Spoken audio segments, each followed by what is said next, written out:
Baik, bismillah. Assalamualaikum warahmatullahi wabarakatuh. Waalaikumsalam warahmatullahi Waalaikumsalam. wabarakatuh.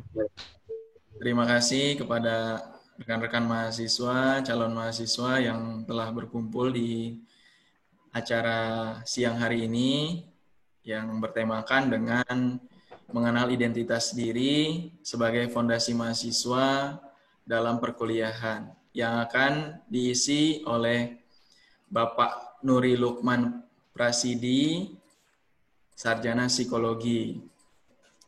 Untuk sebelumnya terima kasih, kita sampaikan dulu ini ada dari atasan saya yang telah hadir, dari Wakil Rektor 3, yaitu Bapak Hil Gendut Hartono.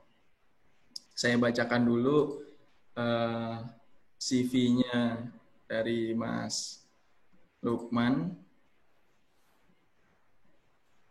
Ya, lahirnya di Surabaya, pada tanggal 15 November tahun 1991. Ya, tidak jauh ya umurnya dengan saya ini. Oke. Kemudian ini sedang menjalani magister profesi di psikolog UI, Universitas Indonesia. Kemudian juga banyak ya experience-nya juga. Yang pertama adalah Indonesia Investment Promotion Center, Australia Sydney sebagai administrasinya, kemudian researcher and instructor for experimental research coral reef contribution project Wakatobi Island. Kemudian ini adalah yang menjadi konseling ya teacher di SMA di Jakarta Pusat. Kemudian banyak ya hal-hal yang dilakukan oleh Mas Lukman ini. Oke, untuk menyingkat waktunya, kami dari Kemahasiswaan Institut Teknologi Nasional Yogyakarta memberikan kesempatan kepada teman-teman, rekan-rekan mahasiswa dan calon mahasiswa untuk bertanya lebih jauh tentang materi yang akan disampaikan. Ini dimohon untuk atraktif ya. Jadi ini kesempatan nih, kita biasanya adalah pengisinya atau narasumbernya dengan keteknikan gitu ya. Nah, sekarang diisi dengan seorang psikolog itu. Jadi Calon. ya calon ya. Iya, iya. Oke. Jadi lebih baik kita langsung sambung aja ke Mas Nuri Lukman untuk menyampaikan segala tekniknya gimana, karena ada beberapa latihan ya untuk menggambarkan identitas dirinya. Untuk menyingkat waktunya, mari dipersilakan untuk kepada Mas Lukman, dipersilakan. Baik, terima kasih kepada Pak Moderator, Mas Rizky. Sebelumnya saya ini izin share screen ya. Oke, baik. Baik, sudah terlihat ya. Ya. Baik, sebelumnya saya ucapkan lagi Assalamualaikum warahmatullahi wabarakatuh. Selamat siang. Selamat siang pada Pak Hil ya, saya panggilnya Pak ya, Wakil Rektor. Saya juga tidak menyangka akan ada Wakil Rektor yang ikut ke dalam sini. Karena tadinya saya memanggil teman-teman di sini, kalau nggak teman-teman, adik-adik. Cuman kalau ada Pak Hil, nggak mungkin saya jadinya manggilnya teman-teman. Saya panggilnya di sini mungkin rekan-rekan gitu ya. Selamat siang Pak. Kemudian Selamat siang. selamat siang Pak. Kemudian selamat siang Gak juga. apa-apa, panggil aja Mas atau Dik gitu, gak apa-apa. Baik. Santai aja. Siap. Selamat siang juga Mas Rizky. Selamat siang kepada Pak Moderator. Selamat siang teman-teman semua di sini. Saya tidak tahu ya ini teman-teman apakah usianya jauh di bawah saya atau jauh di atas saya. Cuman saya di sini akan memanggil satu hal semuanya sama, yaitu teman-teman atau rekan-rekan. Ya, jadi saya di sini alhamdulillah dipercaya untuk memberikan istilahnya berbagi ilmu lah, berbagi ilmu. Karena saya sendiri juga masih harus banyak belajar, berbagi ilmu terkait dengan identitas diri sebagai fondasi yang kuat begitu. Nah, tadi saya sudah diperkenalkan oleh tapi saya mau memperkenalkan diri saya lebih jauh lagi. Nama saya Lukman. P-nya itu Pradipto, bukan Presidi, Mas. Presidi nama kakak saya. Nada Lukman Pradipto, saya lulusan dari Fakultas Psikologi UI, kemudian saya saat ini sedang lanjut Magister Profesi Pendidikan S2 di UI tahun terakhir. Jadi insya Allah tahun ini selesai. Nah, di masa PJJ ini, hobi saya biasanya berenang, kemudian karena PJJ ini saya tidak mungkin berenang, hobi saya saat ini adalah editing video. Gitu. Saya suka membuat video-video untuk dijadikan platform berbagi ilmu, di-share ke teman-teman semua. Nah, untuk supaya kita lebih interaktif dalam pembahasannya, mungkin teman-teman kalau misalkan ada yang mau menunjukkan mukanya, dipersilakan sekali. Tapi jika teman-teman ada kendala dalam teknis, misalkan kalau nunjukin video ada permasalahan dalam sinyal, itu nggak apa-apa. Tapi sebisa mungkin teman-teman boleh menunjukkan videonya ya. Karena nanti di sini saya akan banyak berinteraksi dengan rekan-rekan atau dengan teman-teman begitu. Nah, nanti untuk pertanyaannya pun boleh banget ketika saya lagi menjelaskan, teman-teman mungkin bisa bertanya melalui chat. Jika tidak enak ketika mau memotong, atau langsung saja bilang, Pak Lukman, Mas Lukman, saya mau bertanya, itu dipersilakan sekali ya. Nah, selanjutnya sekarang gantian. Tadi saya sudah memperkenalkan diri. Sekarang saya minta teman-teman untuk tuliskan di kolom chat nama teman-teman beserta dengan satu aktivitas atau satu kegiatan, satu hobi yang teman-teman senangi sedetail mungkin yang teman-teman bisa. Ya, boleh ditulis di kolom chat.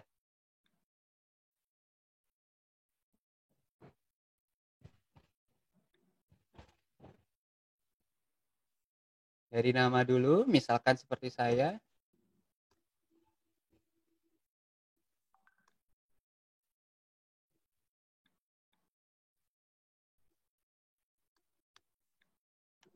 Misalkan seperti ini ya. Oh ya, selamat siang Mas Bayu. Boleh tahu aktivitas yang disenangi atau hobi sejauh ini sampai di masa PJJ ini? Selamat siang Mas Noval. Selamat siang Mas Agus.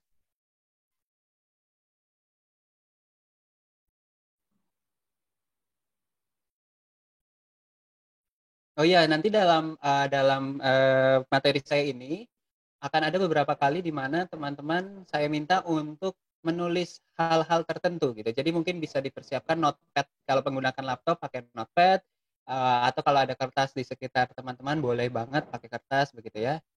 Baik, Mas Rizky. Sama ya Mas ya, hobinya ya berenang ya.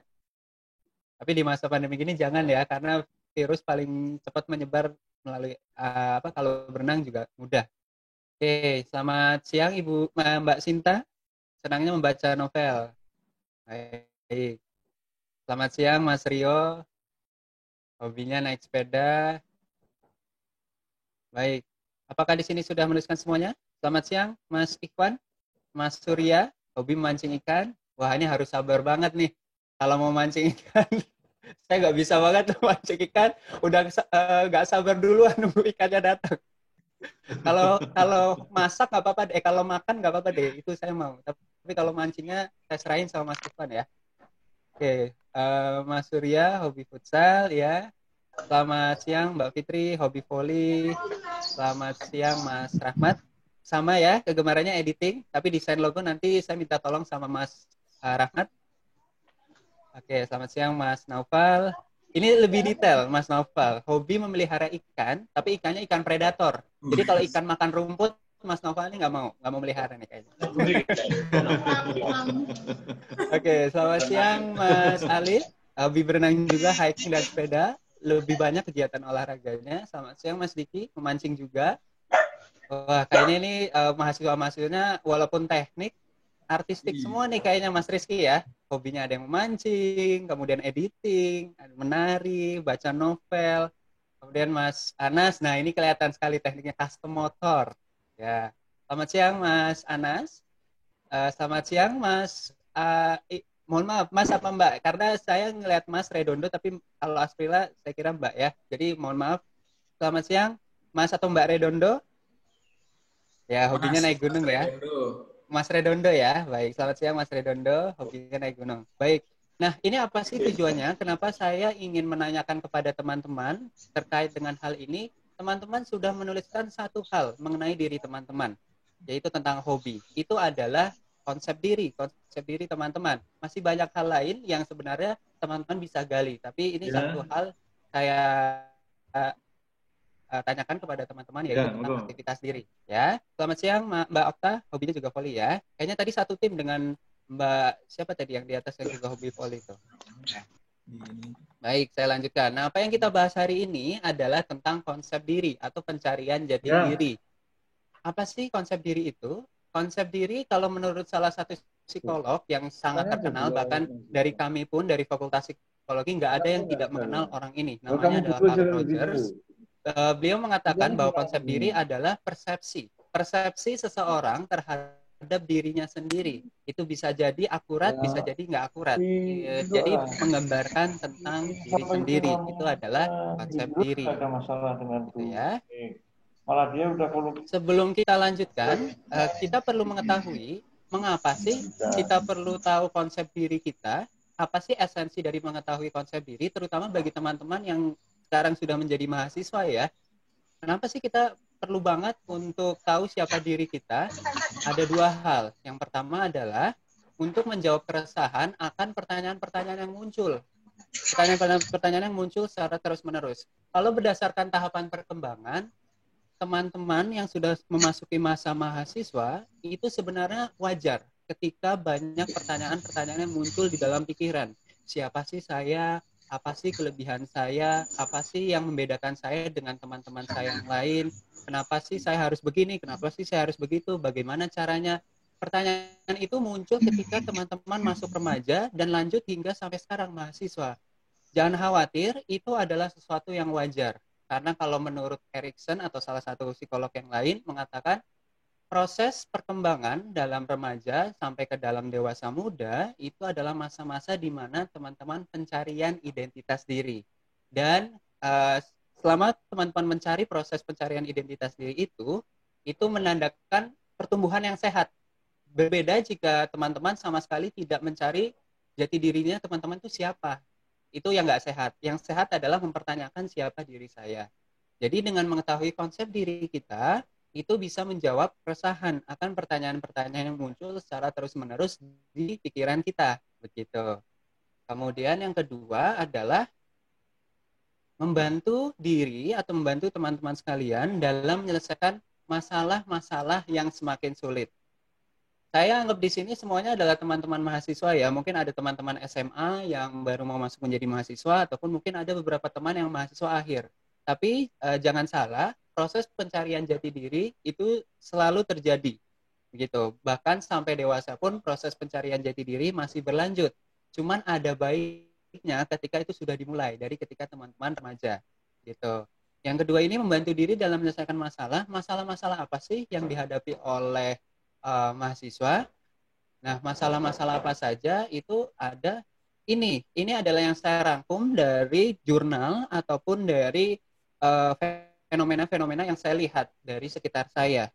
Yang pertama adalah penyesuaian diri di lingkungan baru, bersosialisasi dengan orang baru, regulasi atau pengaturan jadwal belajar secara mandiri, jurusan yang tidak sesuai keinginan, kesulitan mengikuti perkuliahan, dan culture shock, terutama untuk rekan-rekan mahasiswa yang mungkin jauh dari luar Jawa, misalkan harus kuliah di Jawa, atau sebaliknya kuliah di Jawa, hidup di Jawa, tinggal di Jawa, tapi harus berkuliah di misalkan Sumatera atau Kalimantan. Itu ada perbedaan budaya yang menyebabkan menjadi masalah bagi mahasiswa tersebut.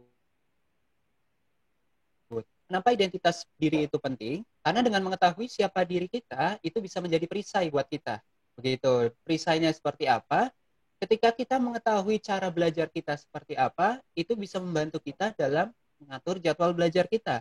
Ketika kita tahu bahwa diri kita seperti apa, misalkan saya adalah orang yang introvert, saya sukanya baca buku, saya sukanya di dalam rumah, tidak suka bepergian, ya saya tidak harus memaksakan diri untuk bersosialisasi. Walaupun bersosialisasi itu penting, tapi saya tahu batasan-batasan saya begitu. Jadi saya bisa lebih menghargai diri saya sendiri dengan saya mengetahui identitas saya.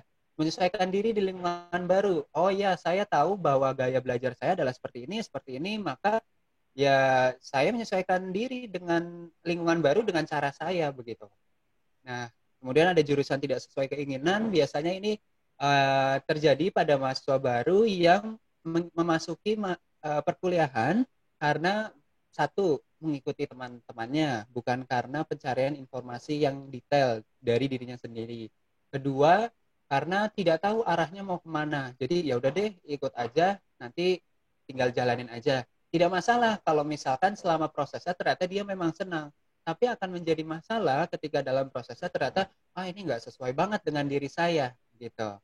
Nah itu makanya dari awal dengan mengetahui siapa diri kita lebih tahu kita cocoknya di jurusan mana sih begitu dan lain-lain.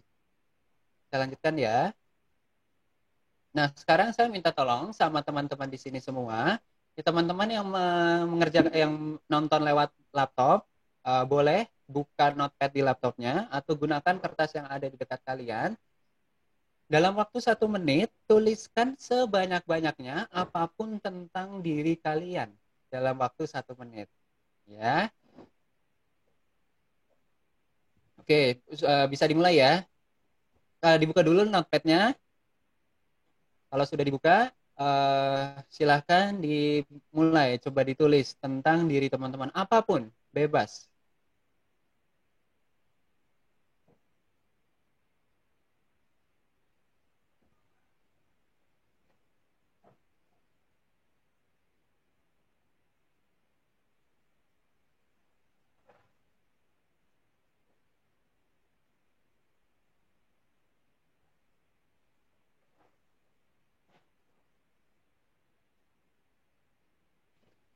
Oke, bentar lagi ya, udah 30 detik.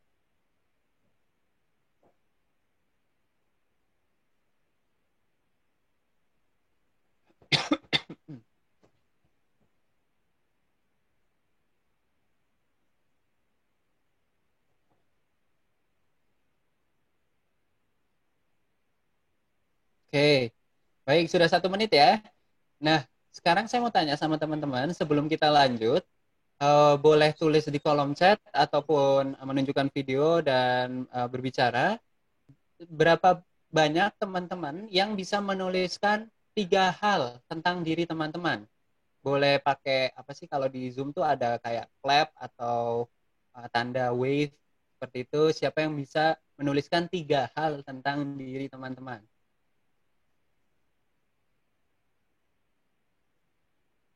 Ada? Atau saya mungkin saya turunin dulu deh satu satu hal tentang diri teman-teman.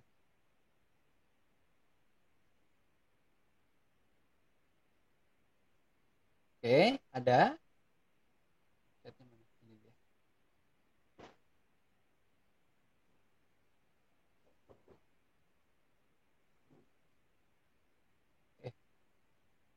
Oke, baik. Ya, terima kasih Mas Rizky, banyak makan. Mas Redondo ekstrovert, suka menambah teman baru. Ya, mungkin bisa dikip sendiri. Yang saya tanyakan adalah siapa yang bisa menuliskan 3 hal tentang diri teman-teman sekalian? Jawab aja iya atau tidak.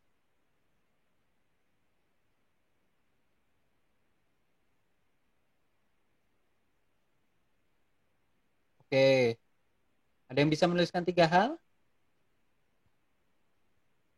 Apakah ada yang sudah menuliskan 3 hal? Oke, baik. Ya, ya baik Bu Sinta. Sekarang siapa yang bisa menuliskan 5 dalam waktu 1 menit? Ada?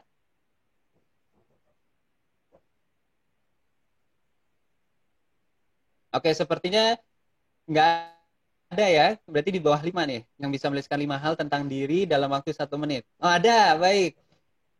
Ini HP saya dalam waktu 5 menit ya. Dalam waktu 1 menit berhasil menuliskan 5. Baik, Pak Abdul ada. Ya, Oke, sekarang saya tanya yang bisa menuliskan 10 hal tentang diri dalam waktu 1 menit. Ada yang bisa menuliskan 10 hal? Wah, kayaknya 10 udah mulai kebanyakan ya. Oke. Nah, ini di-keep dulu sama teman-teman, nanti akan kita gunakan lagi, tapi intinya teman-teman sudah melakukan apa yang namanya proses mengenal diri. Ya, ada teman-teman yang menuliskan, ini Pak Alif menuliskan sabar, konsentrasi, suka olahraga, suka bersilaturahmi. Nah, itu adalah deskripsi-deskripsi diri, ya, tentang konsep diri. Disimpan dulu. Sekarang saya mau melanjutkan terkait dengan pembentukan konsep diri. Identitas diri itu udah dimulai dari kapan sih? Udah dimulai dari usia 3 tahun. Kemudian bertahap kita semakin membentuk diri kita.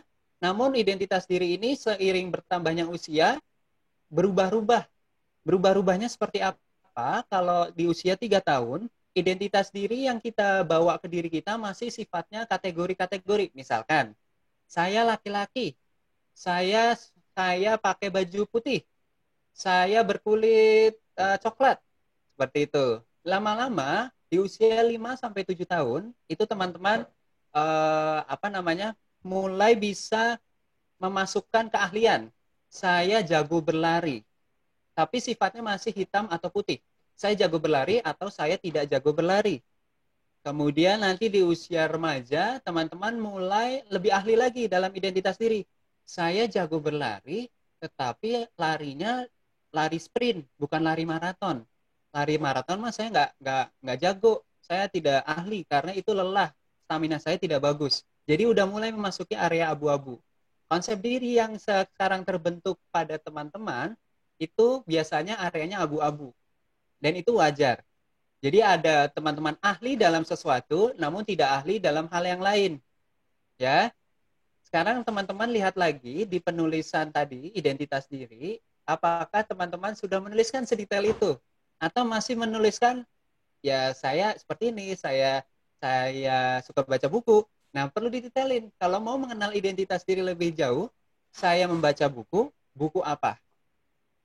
Buku apa? Buku novel. Novelnya novel apa genre apa? Genre apa? Apakah misteri ataukah apa detektif atau misalkan romance atau light novel? Nah, itu semakin detail deskripsi tentang teman-teman semakin membantu teman-teman dalam menghadapi masalah-masalah yang ada. Misalkan ketika lagi belajar di dalam kelas, kok saya nggak ngerti-ngerti ya yang dijelasin sama Mas Rizky ini ya? Bisa jadi, misalkan Mas Rizky ngajar ya Mas, bisa jadi uh, kamu nggak cocok untuk belajar dengan gaya auditori. Karena ternyata Mas Rizky banyak menjelaskan, tapi kamu masuk terus kayak, aduh kenapa ya? Kalau kamu bisa mengenal diri lebih jauh, oh saya ternyata gayanya visual. Berarti ketika Mas Rizky sedang menjelaskan, saya harus punya buku, saya harus punya pensil warna di tangan, ataupun spidol yang berwarna-warni, kemudian saya oret-oret di buku. Dan lihat apakah ada perubahan itu. Nah, itulah namanya konsep mengenal diri supaya lebih mengetahui diri sendiri lebih jauh. Itu dibuat sedetail mungkin. Ya. Di sini yang saya di bawah saya tuliskan semakin dewasa itu semakin menetap. Biasanya di atas usia 20 tahun personality atau kepribadian kita itu mulai mengeras seperti batu. Jadi apa yang kita dapatkan, apa yang sudah kita pelajari di usia kecil sampai remaja itu lama-lama membentuk kita menjadi seperti sebuah batu apa ya, batu yang keras. Bukan berarti nggak bisa berkembang, bukan berarti nggak bisa berubah, tapi akan lebih susah, akan lebih membutuhkan effort kalau mau merubah personality kita di atas usia 20 tahun. Begitu. Jadi kayak dibongkar lagi, dipahat lagi gitu kalau di atas usia 20 tahun. Tapi kalau di bawah usia 20 tahun itu kayak bikin tanah liat, kayak play doh yang masih dibentuk-bentuk. Nah, itu masih mudah tuh membentuk personality, tapi kerugiannya adalah ya masih berubah-ubah personalitinya. Makanya kenapa kalau remaja dibilangnya suka labil. Itu karena masih dalam proses pembentukan, masih proses pencarian jati diri. Gitu ya. Akhirnya konsep diri akan terbentuk, tiap orang akan punya keunikan masing-masing. Dan setiap orang punya kelebihannya masing-masing. Oke. Kemudian, tadi kita sudah mengetahui diri kita. Tapi ternyata tadi kan masih ada banyak yang mungkin di bawah 5 ya dalam mengenal diri.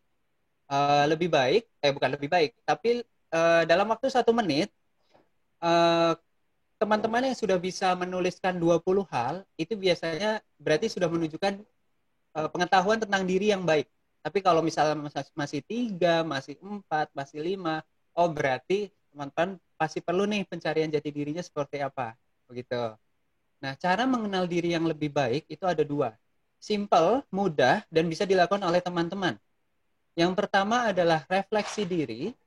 Refleksi diri ini bisa dilakukan eh, misalkan di malam hari ketika teman-teman mau tidur, kemudian teman-teman menanyakan kepada diri sendiri, apa yang saya lalui pada hari ini, apakah ada orang yang mengkritik saya, dan apakah saya bisa melakukan sesuatu, apakah saya uh, berpikir lagi, apakah benar kritikan tersebut terhadap saya. Refleksi. Semuanya yang menentukan adalah diri teman-teman. Misalkan ada yang bilang, Mas Lukman, kalau misalkan presentasi, suaranya kekecilan. Nah, itu menjadi refleksi bagi saya. Berarti apakah suara saya kecil?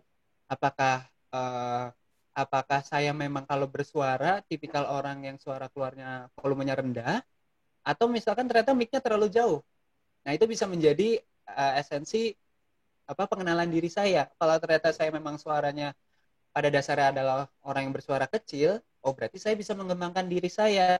Oh berarti saya harus latihan nih, memperbesar suara saya harus berlatih di depan cermin dan sebagainya, seperti itu.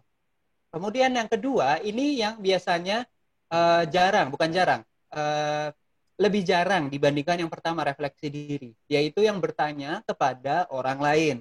Karena biasanya agak sungkan untuk menanyakan kepada orang lain tentang diri kita.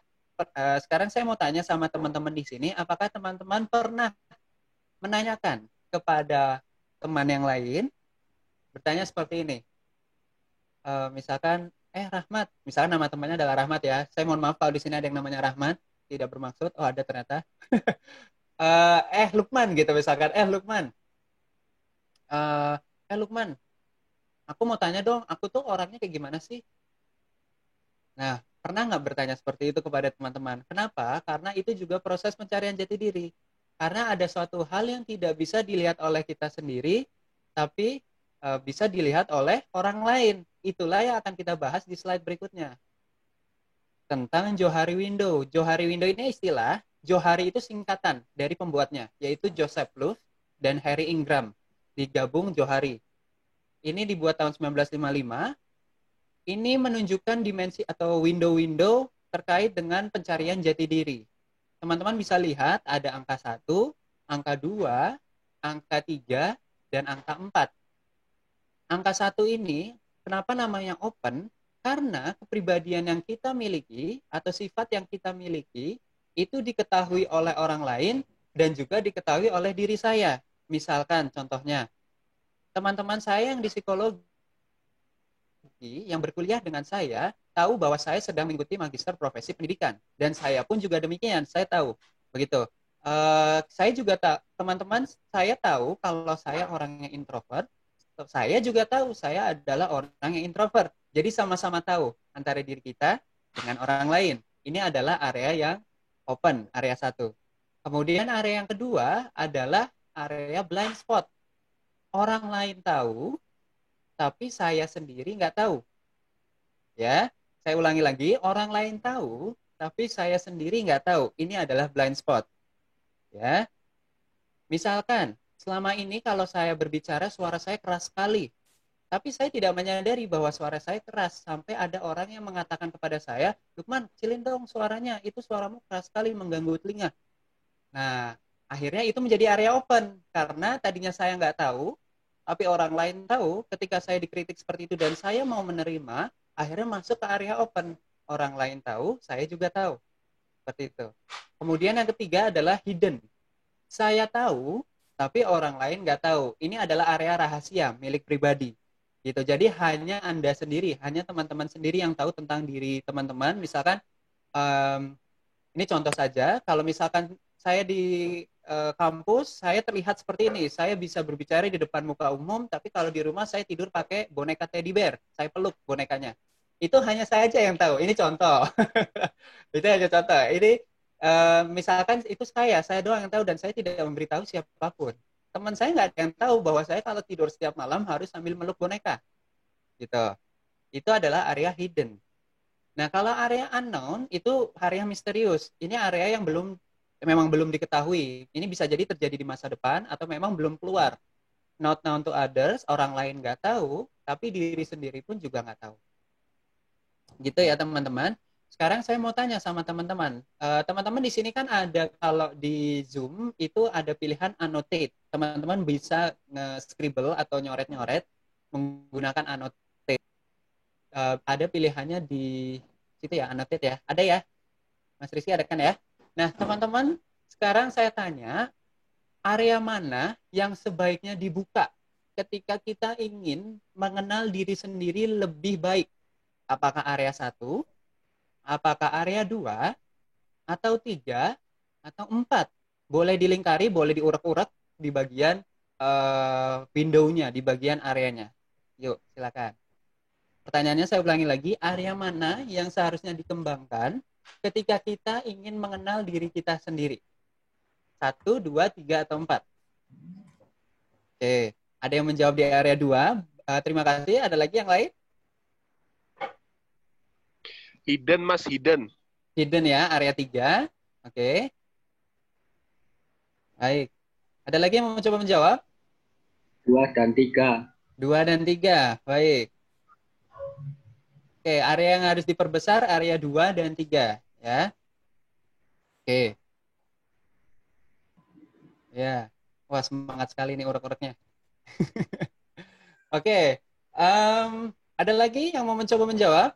Ada yang mau menjawab area 4 kah?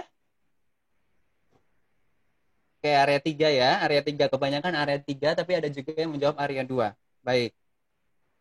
Oke. Nah, untuk sebentar. Untuk meningkatkan pengenalan diri lebih jauh, lebih baik yang ditingkatkan adalah area mana ini? Sebentar. Area 1. Alasannya kenapa? Karena untuk bisa mengenal diri kita lebih jauh, kita sendiri harus tahu.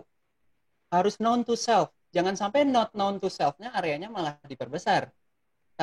Tapi area 1-nya known to self-nya yang diperbesar. Tapi juga known to others-nya diperbesar juga. Karena kita perlu mengenal diri kita melalui orang lain. Seperti itu. Jadi orang lain tahu tentang diri kita besar. Ya. Kemudian sekarang pertanyaan berikutnya adalah area mana yang seharusnya diperkecil? 1 udah kelewat ya, jadi jangan dijawab yang 1. Area mana yang seharusnya diperkecil? Area 2, 3, atau 4? 2. 2. Ada yang jawab 2, ada yang jawab 4. Baik. Oke. Ada yang jawab 3. 2, 3, 4. Jadi ada yang jawab masing-masing ya. Semangat sekali nih yang berwarna biru. Oke, area 2, 3, atau 4? Baik. Oke, terima kasih. 3. Ada yang jawab 3 juga, ada yang jawab 4. Yang harus diperkecil adalah area 2. Ya, jadi teman-teman di sini untuk memperkecil area, lebih baik perkecil area 2. Ya. Kenapa? Karena area ini adalah area yang kita sendiri nggak tahu, tapi orang lain nggak tahu. Itu menjadi masalah. Kayak tadi misalkan contohnya saya kalau ngomong keras, suka tidak bisa mengatur volume. Selama itu saya nggak tahu, itu akan menjadi masalah buat saya. Karena orang lain merasa terganggu. Kecuali orang lain itu berbicara kepada saya, dan saya jadi tahu, itu kan masuk ke area 1. Berarti area 1-nya diperbesar, otomatis area 2-nya akan semakin kecil. Seperti itu. Karena bahaya kalau misalkan not known to self-nya semakin besar. Tapi known to others-nya gede gitu. Itu area yang hanya orang lain tahu besar. Kita jadi nggak bisa koreksi diri, kita jadi nggak bisa refleksi diri, kita nggak bisa apa namanya istilahnya mengoreksi diri kita gitu. Ya, jadi area yang perlu diperkecil adalah area 2. Ya, jadi ini penting nih. Penting mulai dari sekarang untuk teman-teman menanyakan kepada orang lain, saya tuh orangnya seperti apa sih? Apa sih kekurangan saya? Apa sih yang bagus dari diri saya? Karena terkadang apa yang kita persepsikan terhadap diri kita sendiri berbeda dengan apa yang orang lain persepsikan terhadap diri kita. Ya, saya menganggap diri saya adalah orang yang contohnya masih presentasi tadi. Kalau presentasi suara saya biasa-biasa aja. Ini saya nggak tahu nih, apakah suara saya keras di teman-teman semua ya? Apakah kalau saya presentasi, saya merasa kalau diri saya presentasi, saya baik-baik aja, saya bisa lancar. Tapi ternyata ada teman-teman saya yang bilang, kan kalau presentasi kecepatan, orang jadi nggak ngerti. Oh, ternyata itu yang orang bayangkan tentang diri saya.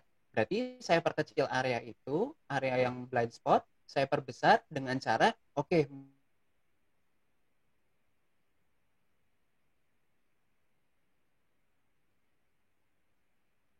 mulai dari sekarang, saya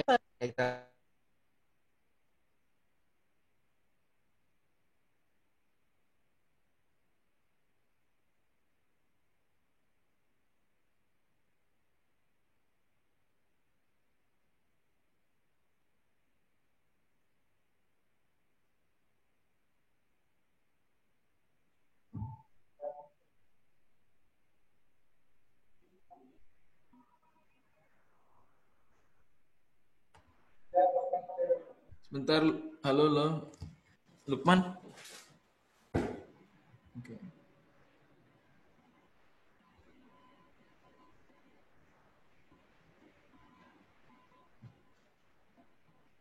Hah?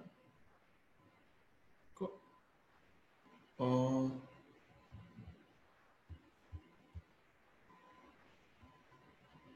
halo, tiba-tiba mati. Sebentar. Maaf ya, ya, tadi nggak koneksinya apa-apa. mati. Dilanjutkan lagi. Saya share screen lagi.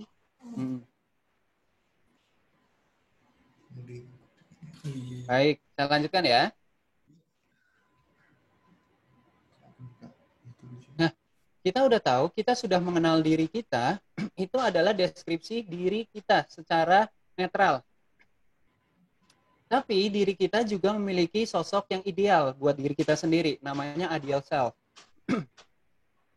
Kita memiliki keinginan untuk menjadi orang yang ideal sesuai harapan kita.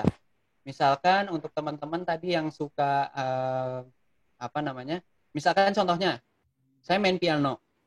Kemudian saya realitinya konsep diri saya main piano baru mulai belajar. Tapi ideal self saya ingin seperti Mozart. Saya ingin seperti Beethoven yang mainnya tuh udah kenceng, udah cepet gitu. Nah, itu kan ada jarak ya. Sebenarnya wajar ketika kita antara konsep diri kita yang sebenarnya dengan ideal self kita itu ada jarak, itu wajar karena setiap dari kita memiliki keinginan kita. Tapi yang bahaya adalah ketika jarak itu atau gap itu terlalu jauh sehingga membuat kita lama-lama akhirnya menilai diri kita sendiri tidak berdaya, menilai diri kita sendiri lemah, menilai diri kita sendiri nggak bisa. Misalkan saya latihan gitu, baru mulai 1 bulan latihan, terus nggak bisa-bisa nih, terus akhirnya saya marah-marah, saya kesel. Aduh gimana nih, nanti saya kan punya keinginan untuk seperti Mozart atau seperti Beethoven atau misalkan tingkat tinggi begitu. Itu karena terlalu memaksakan diri untuk memiliki ideal self yang terlalu jauh. Jadi kelihatan ya gapnya itu terlalu jauh. Seperti itu. Jadi caranya seperti apa untuk menurunkan ideal self itu adalah, bukan menurunkan ya, untuk mengurangi jarak di antara diri kita yang sebenarnya dengan ideal self kita. Yang pasti adalah menerima diri kita apa adanya. Nanti itu kita bahas. Sekarang teman-teman boleh coret-coret lagi pakai annotation-nya. Di antara dua pilihan ini, mana yang lebih menimbulkan konflik batin bagi si orang ini? Apakah yang A atau yang B?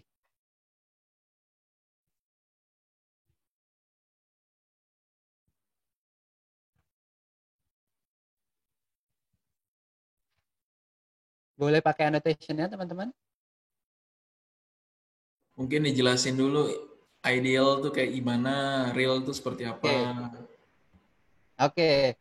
real self itu artinya adalah diri kita yang sebenarnya yang memang saat ini sedang terjadi. Maksudnya saya saat ini presentasi, suara saya adalah seperti ini dan orang-orang mendengarkan saya seperti ini real self saya. Saya bisa presentasi, kemudian kalau ideal self saya ingin bisa presentasi seperti misalkan siapa ya? Presenter yang bagus lah begitu. Itu ideal self saya gitu. Tapi saya saat ini tidak merasa itu menjadi suatu konflik batin karena saya merasa presentasi sudah cukup baik dan saya sudah merasa saya mendekati ideal self saya begitu. Nah, teman-teman di sini sudah melingkari bagian yang A. Betul. Jadi kalau misalkan rentang jarak terlalu jauh itu menimbulkan konflik yang sangat besar. Ya, jadi jawabannya adalah yang A. Ya. Jadi jawabannya adalah yang A. Ya, betul. Jawabannya yang A. Ini perbedaan yang terlalu jauh antara real self dan ideal self, jarak yang terlalu jauh menimbulkan personality atau kepribadian yang tidak sehat. Ya. Oke, kita lanjutkan. Ini namanya incongruence atau adanya ketidakseimbangan atau unbalance gitu, tidak seimbang. Ya. Oke. Sekarang kita membahas tentang kepribadian yang tidak sehat. Tadi kan jarak yang terlalu jauh menyebabkan kepribadian yang tidak sehat. Atau yang namanya tadi incongruence, ada di tahapan ini incongruence. Tapi gimana caranya kok kita bisa sampai ke dalam kepribadian yang tidak sehat itu sih? Karena pertama, kita memang sudah terbiasa dari kecil untuk mendapatkan pengakuan dari orang lain. Itu wajar. Kita sebagai, misalkan teman-teman bayangkan ketika masih kecil, itu kan belum bisa apa-apa. Yang bisa dilakukan adalah melakukan sesuatu yang membanggakan buat orang lain, sehingga ada pengakuan dari orang lain, terutama misalkan orang tua. Nah, itu wajar dilakukan oleh anak kecil, tapi semakin dewasa, teman-teman harus mengetahui, untuk membentuk personality yang sehat, pengakuan dari orang lain itu tidak baik. Dalam artian, jika terlalu dependen dengan pengakuan dari orang lain, itu membuat kita menetapkan diri kita berdasarkan batasan orang lain, bukan batasan kita sendiri. Sampai sini cukup jelas ya. Jadi, makanya kembali lagi kuncinya adalah terima diri apa adanya. Pengakuan dari orang lain membuat kita merasa bahwa, oh saya bisa karena saya dipuji oleh orang tua saya. Oh saya bisa karena ini, karena teman saya jadi suka sama saya. Nah, hal-hal seperti itu yang akhirnya membuat unhealthy personality. Lanjut ke incongruence yang tadi, jarak antara diri kita sebenarnya dengan diri kita yang ideal.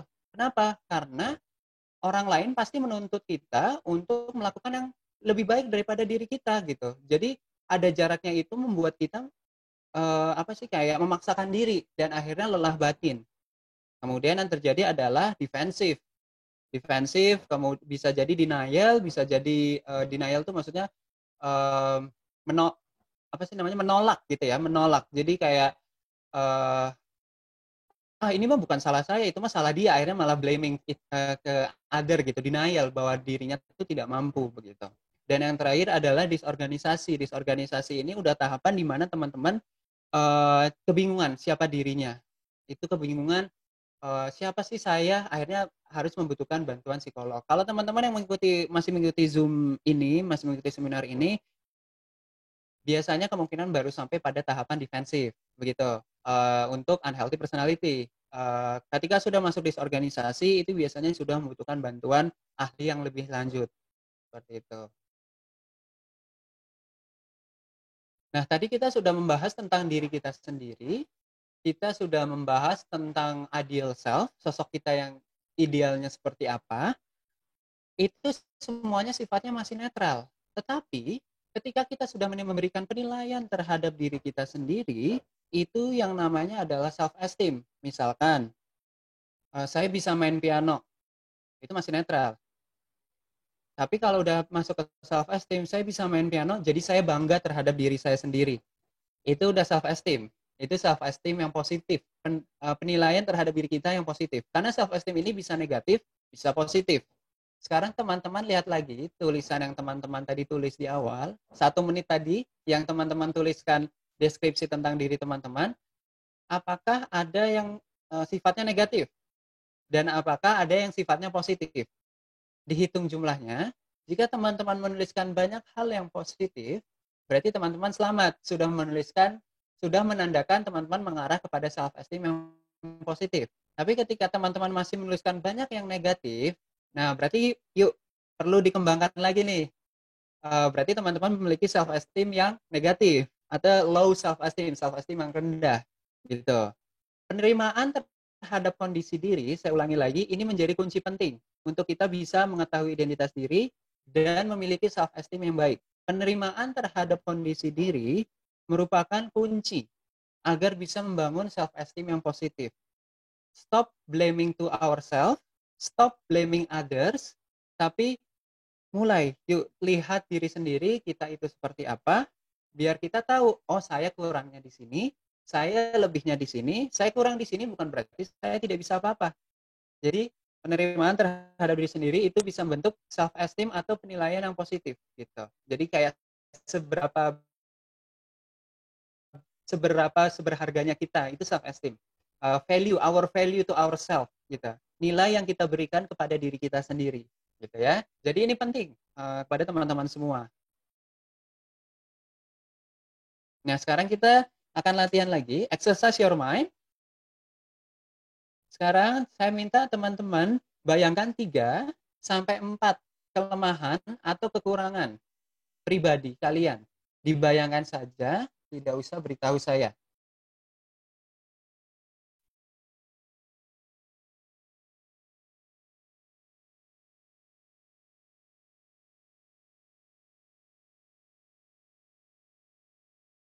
Oke, sudah ya? Sudah dibayangkan? Apakah sudah?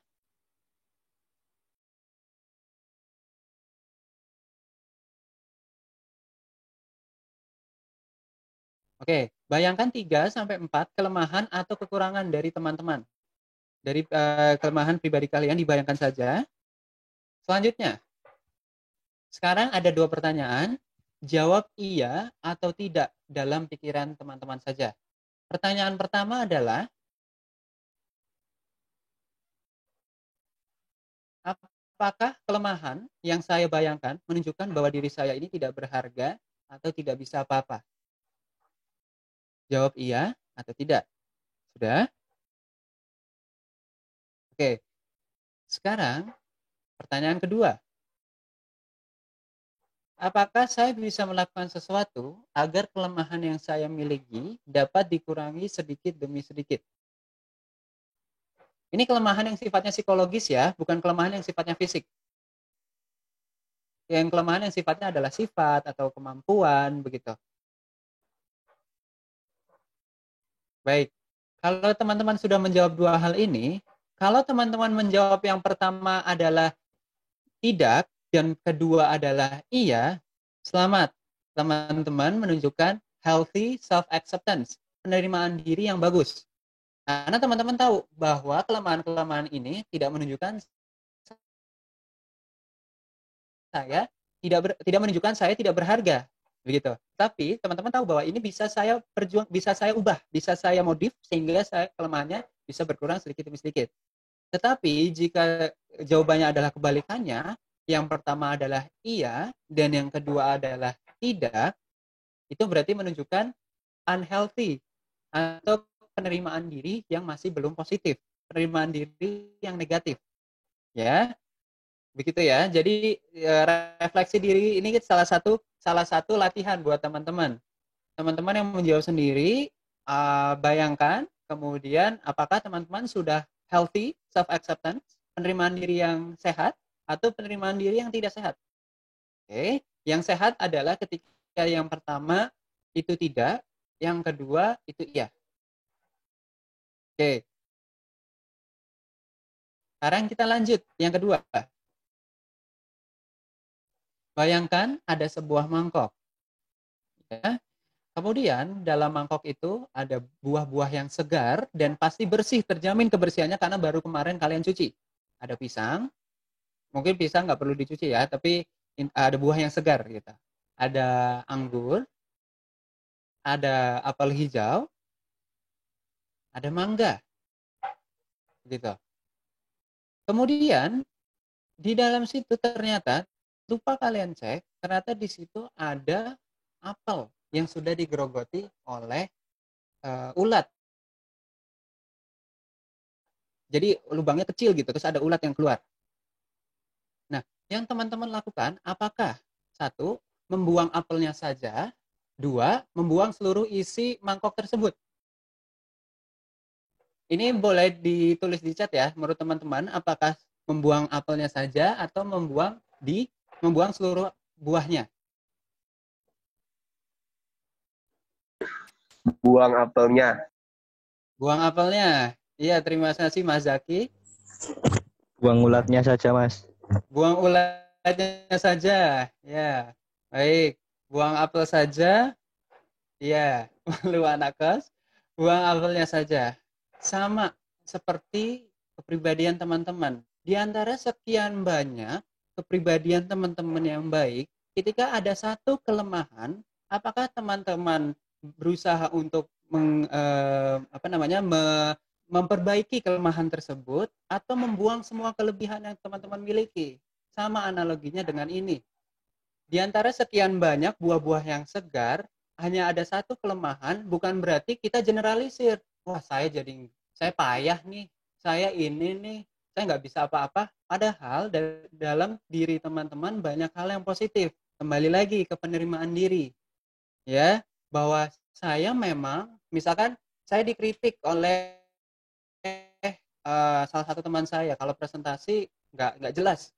Oke, itu adalah kelemahan saya. Tapi saya tahu bahwa ketika saya presentasi, saya bisa membuat PPT yang bagus. Saya bisa menjelaskan secara sistematis. Itu adalah kelemahan saya. Jangan jadi karena saya dikritik satu itu, saya langsung, oh iya ya, saya nggak bisa buat PPT, saya nggak bisa apa-apa. Itu artinya kayak membuang semua buahnya.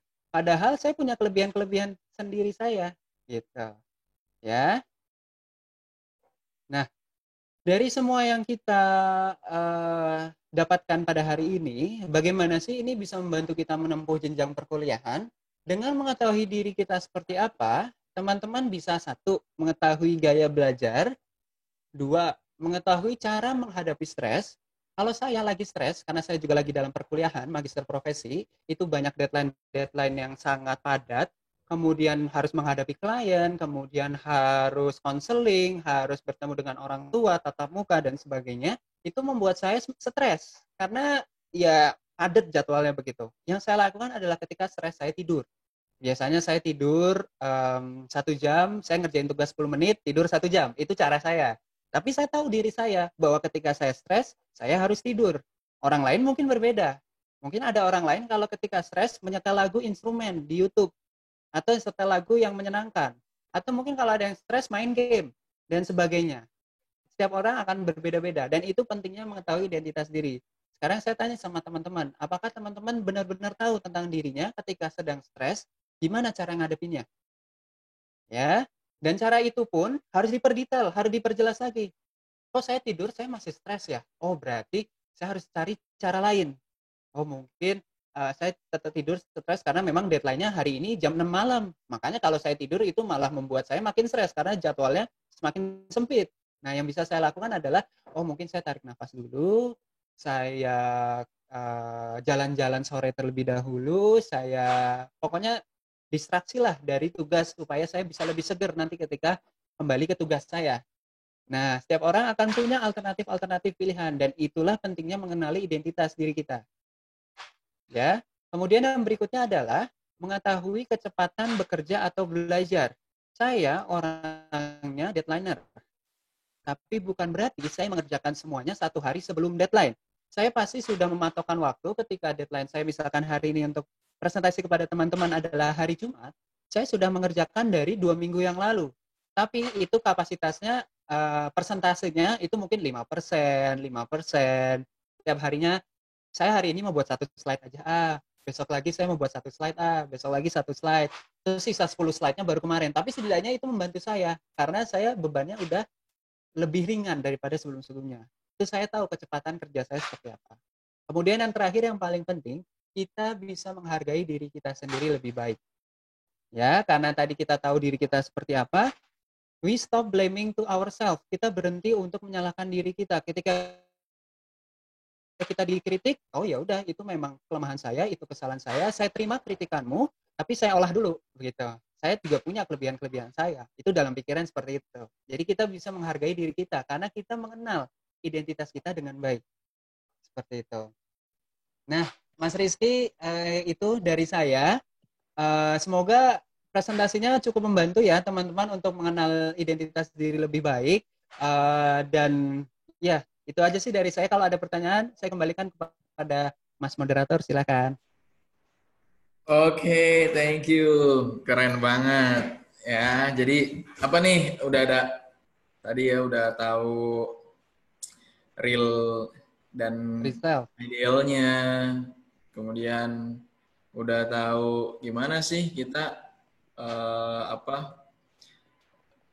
kita jadi mahasiswa itu seperti apa? Apakah kita tahu diri kita sendiri apa orang lain yang kita tahu gitu ya? Maksudnya orang lain yang mengetahui kita doang tapi kita nggak tahu nih diri kita gimana. Boleh dong kalau misalkan dari mahasiswa atau calon mahasiswa yang sekiranya ingin memperdalam gitu, menanyakan. Kemarin juga ada beberapa yang chat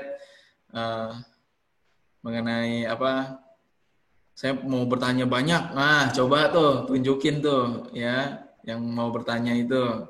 Silakan.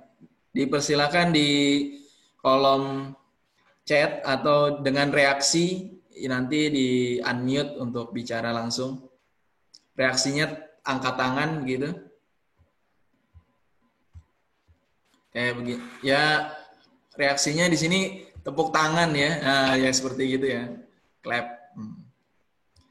Dipersilakan ayo teman-teman langsung dengan yang ahlinya begitu. Oh ya, wah ini langsung Ibu Ani ya. Masya Allah. Ini bukan mahasiswa lagi ini. Ya calon mahasiswa S3 kalau ini ya. Masya Allah. Subhanallah. Silakan ini. Iya, silakan. Langsung aja di unmute bisa Bu Ani.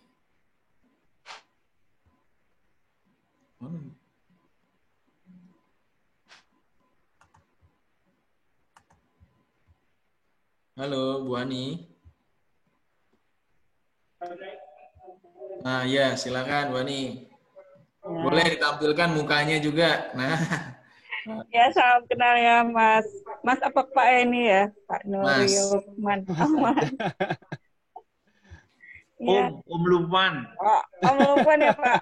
Ya. Pak Lukman. Ya. Dari mulai Pak Rizky nge-share di WhatsApp dan seperti itu tuh saya tuh berniat ingin ikut ini soalnya sungguh sangat bermanfaat. Cuman semoga aja nanti bisa di-share ininya ya, slide-nya ya ke teman-teman dan teman-teman mahasiswa atau teman-teman yang di sini juga tuh bisa besar juga temannya karena cukup bermanfaat gitu ya secara psikologis diri kita gitu. Sepertinya tadi tuh saya tuh mengapresiasi sih Pak, jadi saya tuh bingung mulainya apa.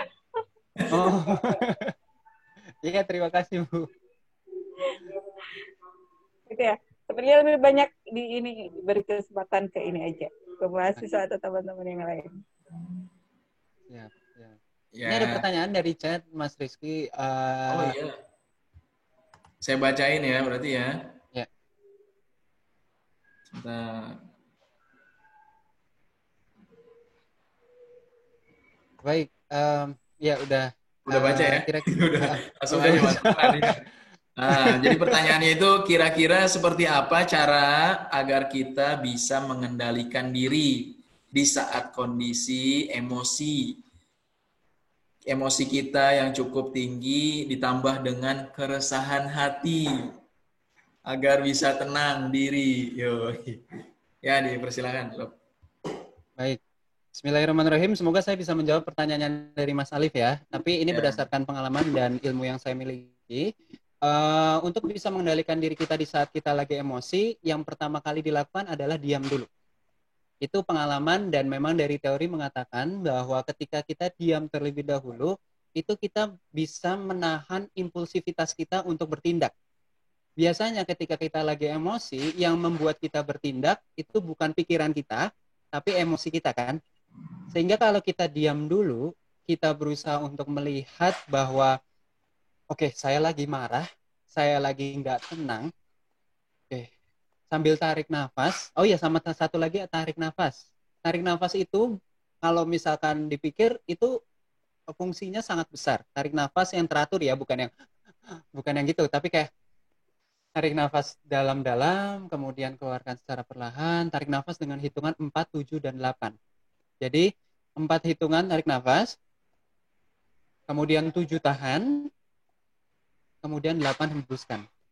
Insya Allah habis itu lebih tenang, dan setelah itu bisa menyampaikan apa yang kita pikirkan kepada orang lain ketika urusannya dengan orang lain ya. Jadi seperti itu cara kita untuk bisa mengendalikan diri kita di saat kita emosional. Atau yang kedua, kalau misalkan cara seperti itu tidak cukup, jadi sebenarnya ini saya kaitkan juga dengan ilmu dalam agama Islam. Itu benar banget ketika kita harus membasuh kita dengan wudhu, karena air itu membuat kita segar dan membuat kita terdiam untuk sementara. Kan artinya kita harus ke kamar mandi dulu, kita harus melakukan sesuatu dulu. Itu juga bisa mendistraksi pikiran. Nah, kalau misalkan kondisinya, Pak, gimana kalau kondisinya adalah di saat itu memang harus dijawab atau nggak bisa kemana-mana? Tundukkan kepala, jangan lihat orangnya, dan tarik nafas. Seperti itu. Jadi tarik nafas, keluarkan, dan inilah pentingnya untuk mengetahui identitas diri kita. Apakah kita adalah tipe orang yang mudah menggebu-gebu ketika kita lagi marah, atau kita adalah tipe orang yang nyinyir ketika lagi kita lagi emosi. Nyinyir itu dalam artian ini ya, bahasanya nyinyir. Bahasanya mengkritik secara pedas, tapi nggak marah, gitu. Apakah kita tipe orang yang seperti itu, ataukah kita tipe orang yang diam aja, tapi marahnya nanti, meledak-ledaknya nanti? Itu perlu kita ketahui. Ketiga-tiganya itu nggak sehat. Baik yang langsung marah, atau mengkritik secara sehat, ataupun diam, menahan. Biasanya ya kalau misalkan budaya Jawa, karena saya adalah Jawa, saya juga dari Jawa, jadi saya tahu sekali, ketika lagi dimarahin, diam, tahan. Disimpan di dalam, nggak usah dikeluarkan. Tapi itu berbahaya buat kita, karena ada ungkapan kalau sekalinya sumbunya udah meledus, itu meledaknya nggak nyantai gitu. Meledaknya tuh, wah. Nah itu juga nggak bagus. Yang bagus adalah kita kita tarik nafas, kemudian kita sampaikan.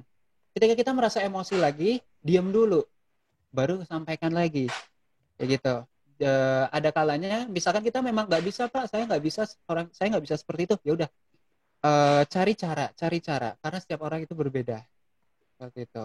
Tapi cara tarikan nafas seperti yang Mas Rizky tuliskan di situ itu berguna, biasanya universal, bisa dilakukan oleh semua orang.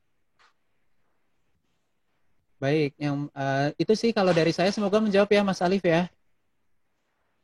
Ya, pertanyaan kedua ini. Ya, Mas Lukman. Pertanyaan kedua dari Bayu. Ya. Pertanyaan kedua dari Bayu yaitu kira-kira cara seperti apa untuk mengatasi kurang percaya diri? Soalnya saya kalau presentasi atau berbicara di depan orang banyak pasti demam panggung dan ngeblank. Gimana tuh? Baik. Yang dirasakan oleh Mas Bayu itu wajar dan dirasakan oleh semua orang. Itu akan saya bilang dulu.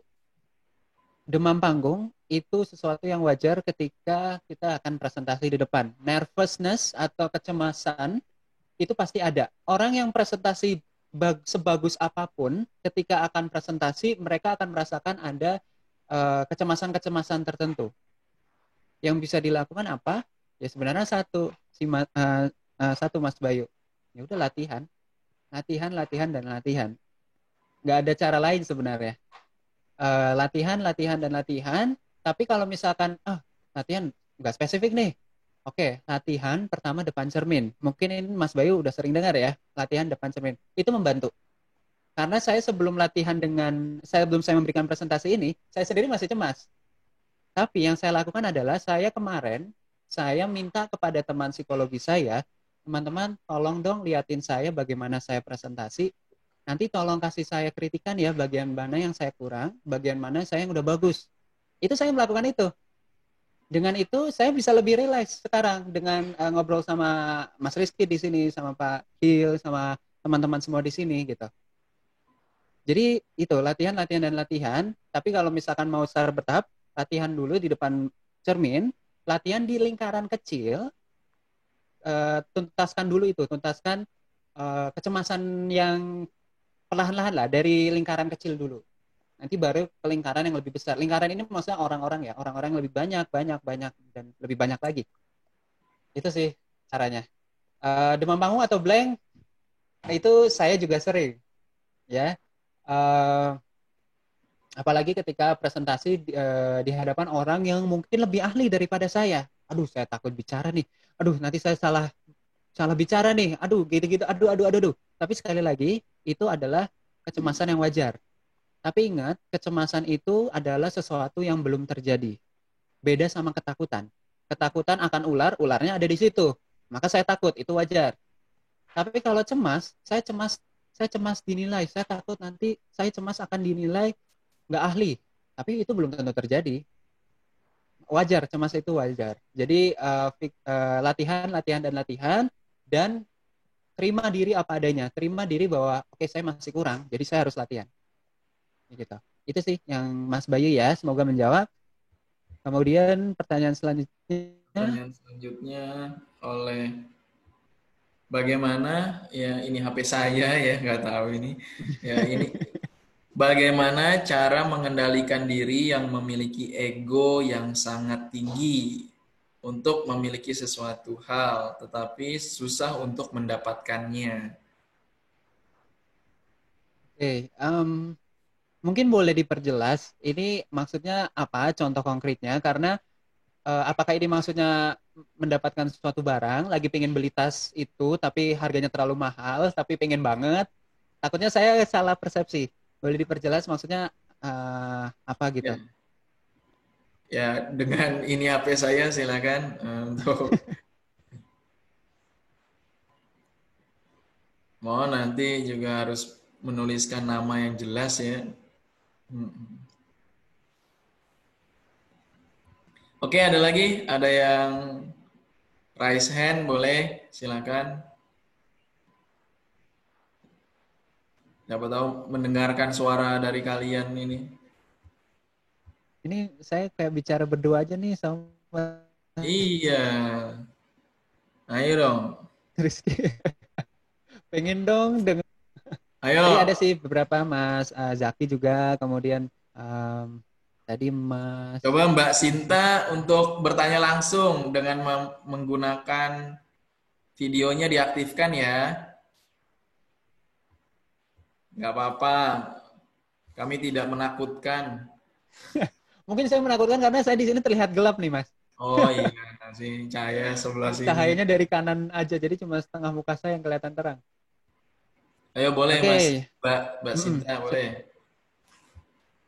Baik, saya coba jawab ya dari Mbak Sinta. Pertanyaannya adalah bagaimana cara mengatasi atau mengendalikan trauma akan suatu hal yang pernah terjadi.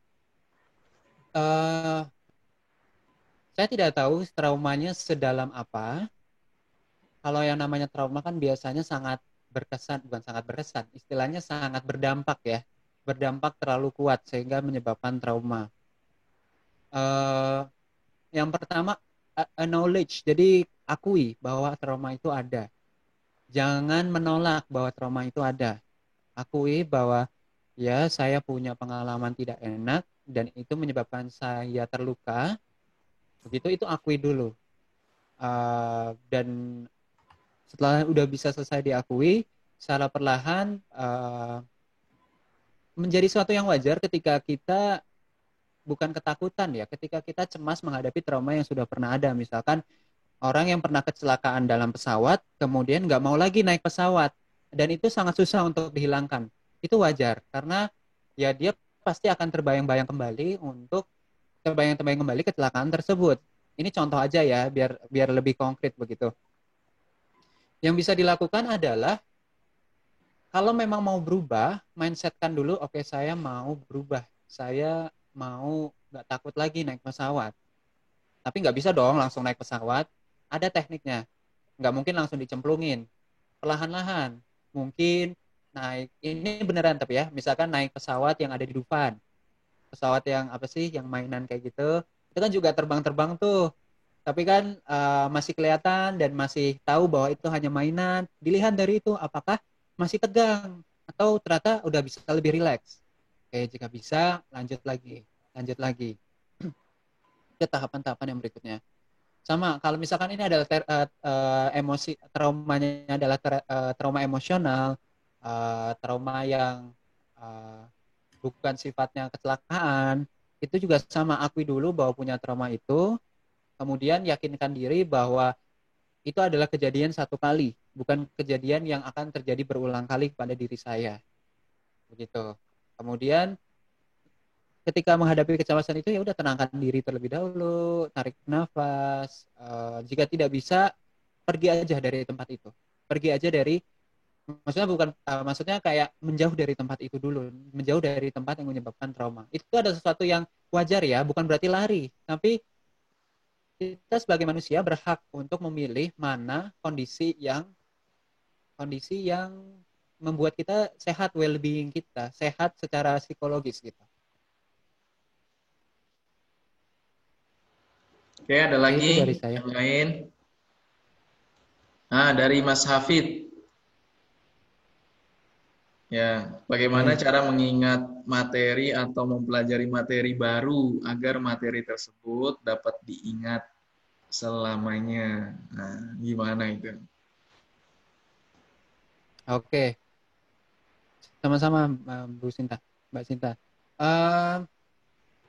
Ini kita sudah masuk ke dalam ranah penyerapan materi, penyerapan informasi ya. Ini udah masuk ke ranah short term memory, long term memory, bagaimana cara menyerap materi dengan baik. Banyak metode yang bisa dilakukan. Tinggal Mas Hafiz ini yang menentukan mana metode yang paling tepat buat Mas Hafiz. Makanya tadi identitas diri itu penting. Mas Hafiz ini tipe kalau secara gaya belajar, apakah visual yang harus mencatat, harus kalau dosen menjelaskan itu ada presentasinya, jadi lebih mudah untuk menghafal, lebih mudah untuk masuk, atau Mas Hafiz tipe yang auditori, yang kalau belajar lebih enak kalau dengerin podcast misalkan, atau lebih enak kalau dengerin dosen ngomong daripada melihat ke presentasi. Atau ternyata Mas Hafiz tipe kinestetik, kalau belajar, kalau mau mengingat materi harus sambil jalan muter-muter.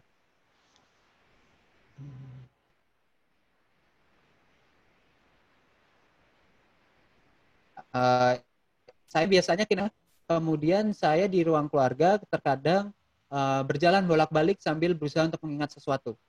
Kayak ini adalah ini sambil ngetuk-ngetuk jari saya di buku saya. Karena itu kinestetik. Saya menggerak-gerakkan tangan saya dan itu membantu saya. Nah, kembali lagi Mas Hafiz orangnya seperti apa?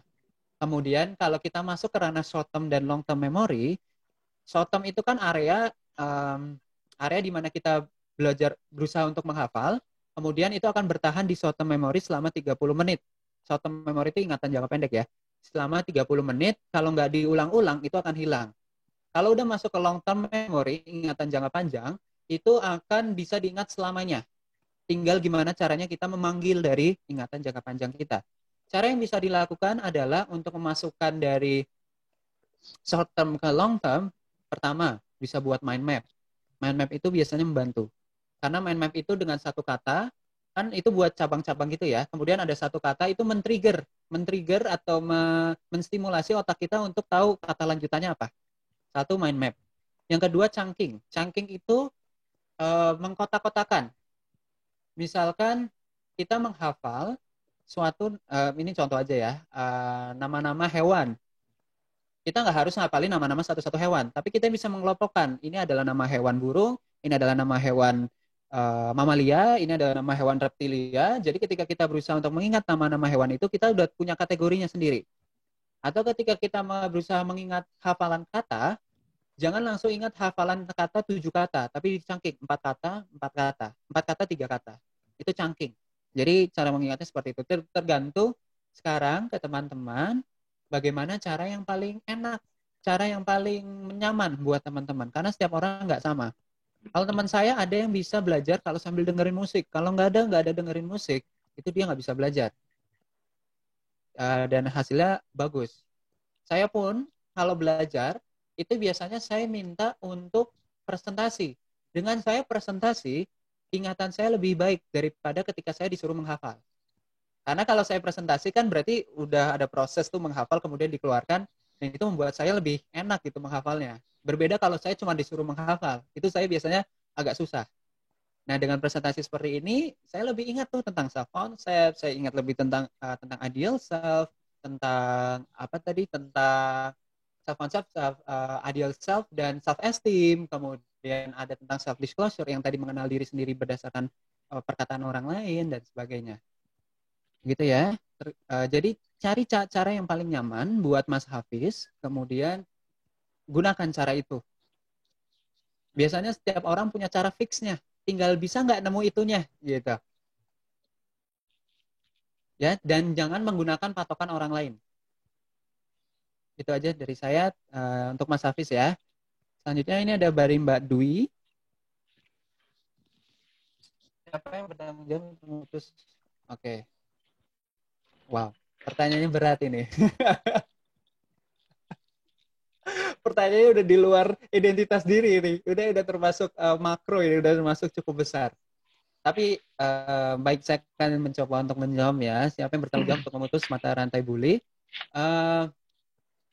Tugas memutus rantai mata bully bukan hanya dari, biasanya kan bully, saya kebayangnya karena saya di pendidikan, bully itu terjadi di sekolahan. Bahkan di perkuliahan juga pun mungkin masih terjadi, tapi jarang. Tapi biasanya di sekolah SMP, SD, SMP biasanya masih banyak tuh. Bukan pihak sekolah atau bukan pihak pendidikan saja yang bertanggung jawab, tapi dari orang tua dan anak itu pun sendiri. Jadi semua pihak harus terlibat. Penyebab anak dibully, anak menjadi korban dibully karena anak itu sendiri yang bukan saya menyalahkan anak ya, karena anak itu sendiri menunjukkan powerless di hadapan orang yang ngebully dia. Powerless itu dari mana? Karena orang tuanya, bisa jadi dari orang tuanya. Orang tuanya yang selama ini ketika anaknya melakukan kesalahan langsung dimarahi. Kemudian anak itu merasa bahwa oh iya saya nggak bisa apa-apa. Kemudian akhirnya di lingkungan sekolah dia menerapkan itu kepada teman-temannya. Ketika teman-temannya membuli dia akhirnya cuma diam. Karena itu cara yang dia lakukan di rumah. Jadi biasanya seseorang yang dibully itu karena si pembuli itu tahu yang dibully itu powerless atau tidak memiliki power untuk membalas. Itu biasanya. Jadi kembali lagi, orang tua bagaimana mengajarkan ketika ada orang yang mengganggu, bagaimana cara membalas dalam artian membalas yang sopan, kemudian bagaimana kondisi di rumah, bagaimana interaksi yang terjadi di rumah, apakah itu nanti pembahasannya semakin luas nih, karena ada parenting style, kemudian pengasuhan pola orang tua di rumah, itu juga mempengaruhi bagaimana anak bersikap di sekolah. Itu kayak rentetan gitu. Jadi lama-lama nanti akan mengarah kepada pembulian begitu, atau menjadi seseorang yang dibully. Kalau untuk mahasiswa, mungkin, sama satu lagi. Salah satu cara untuk memutus mata rantai dibully adalah support system. Biasanya mereka yang dibully itu tidak memiliki support system yang baik dari orang tua, teman, ataupun pihak universitasnya. Bisa jadi yang dibully itu pengen minta tolong, tapi dia tidak bisa minta tolong ke siapapun. Karena kalau ngomong sama orang tuanya, misalkan orang tuanya udah terlalu sibuk bekerja, sehingga anaknya tidak diurus, atau kalau mau ngomong sama teman-temannya juga bukan tipe yang bisa menolong secara emosional. Kalau pihak sama universitas, mungkin universitasnya tidak menyediakan jasa konseling, misalkan seperti itu.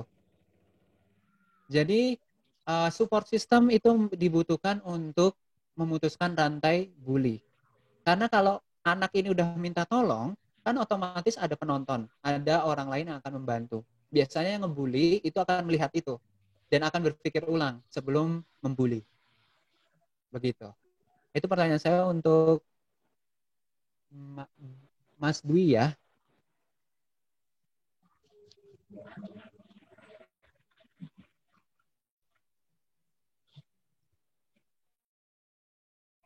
Oke, baik. Dari Mas Dwi, bagaimana kalau kenyataannya kita cenderung membandingkan diri kita dengan orang lain, dan pada akhirnya kita pun merasa unconfident sama diri sendiri. Namun di sisi lain membandingkan diri pun saya kira juga punya efek yang positif jika dibandingkan sebagai usaha. Bentar, saya coba telah dulu ya pertanyaannya karena cukup panjang.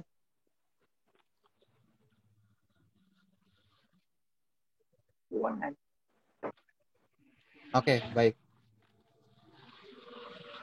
Nah, itu lagi, kembali lagi kepada ini terkait dengan bagaimana kita mempersempit ideal self dengan real self kita.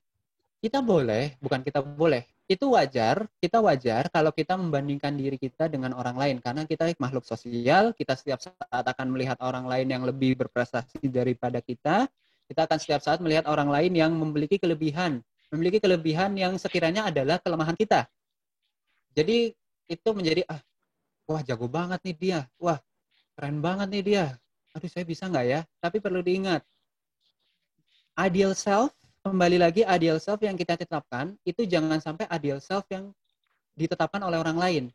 Kita sendiri yang menetapkan ideal self-nya. Ya, kita merasa unconfident sama diri kita sendiri karena kita membandingkan diri kita dengan orang lain. Kita harus tahu bahwa ada hal-hal yang tidak terlihat dari orang lain itu. Dan ada juga hal-hal yang diri kita tidak dilihat oleh orang lain itu. Ya, wajar karena kita selama ini dari kecil kita selalu butuh untuk diakui, terutama untuk diakui oleh orang tua. Itu sesuatu yang wajar ketika pada akhirnya kita membutuhkan pengakuan dari orang lain atau ketika kita melihat membandingkan diri kita dengan orang lain.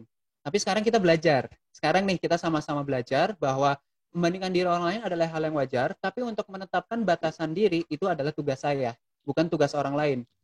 Kalau bahasanya siapa dirimu netepin batasan saya gitu. Yang bisa netepin batasan saya adalah saya sendiri. Begitu. Memang ketika kita membandingkan diri untuk mengejar prestasi, itu sesuatu yang positif. Tapi ingat lagi, setiap dari kita punya kapasitas kita masing-masing. Kalau dulu sampai sekarang sih dosen saya selalu menjelaskan bahwa setiap dari kita itu punya gelas yang berbeda-beda bentuknya.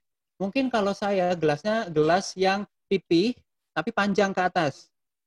Mungkin ada beberapa teman-teman di sini yang gelasnya gelas yang lebar ke samping. Atau ada mungkin yang gelasnya kecil. Jadi kalau misalkan diisi sesuatu materi, ya gelasnya cuma bisa cukup segitu. Ya udah, itu memang setiap dari kita punya bentuk kita masing-masing. Gitu. Kita nggak bisa membandingkan antara kita yang gelasnya panjang ke atas sama gelas yang cuma 5 cm misalkan atau cuma 10 cm. Lah, terus gimana cara ngalahin gelas yang panjang kalau gelas kita cuma 5 cm? Nggak perlu saling mengalahkan. Yang diperlukan adalah gimana kita mengoptimalkan gelas kita yang kecil untuk mendapatkan yang kita inginkan. Mungkin yang gelasnya panjang, gampang banget dia, misalkan ngisi ember dengan air gitu ya. Itu mudah banget, dia mungkin lebih cepat, ya nggak apa-apa. Mungkin kalau dia kapasitasnya bisa dengan 5 kali menuangkan ke dalam ember udah penuh, mungkin kita perlu 100 kali, ya udah, itu kita. Gitu. Gimana caranya kita mengoptimalkan diri yang kita punya? Ya, kalau secara psikologi untuk menyeimbangkan, sebenarnya lebih baik bukan diseimbangkan ya, Mas Juher, tapi lebih kepada kita akui diri kita punya kelemahan, diri kita punya kelebihan. Ketika kita mulai lagi membandingkan diri kita dengan orang lain, ingat, saya berbeda dengan kamu. Gitu. Saya akan, misalkan untuk teman-teman mahasiswa ya, mungkin ini bisa menjadi motivasi teman-teman. Misalkan lihat ada teman-teman yang lulus 3,5 tahun, batasannya kan biasanya 4 tahun ya kalau S1 ya. Ya udah, dia memang bisa mungkin kapasitasnya 3,5, nggak usah maksakan diri untuk 3,5. Kok saya susah banget gitu di sini gitu. Nah, perlu gali lagi diri, kelebihan saya apa, kelemahan saya apa. Ini berbeda kasus lagi kalau ternyata memang salah jurusan ya, itu pembahasan lain perkara. Pembahasan yang harus kita bahas lebih panjang di lain sesi.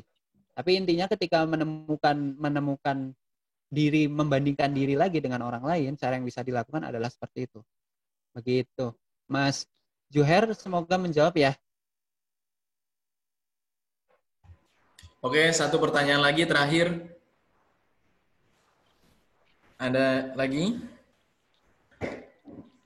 Oh ya, tadi ini HP saya. Bukan itu. Pak Rizky, Oh, selamat oh siang. iya. Assalamualaikum.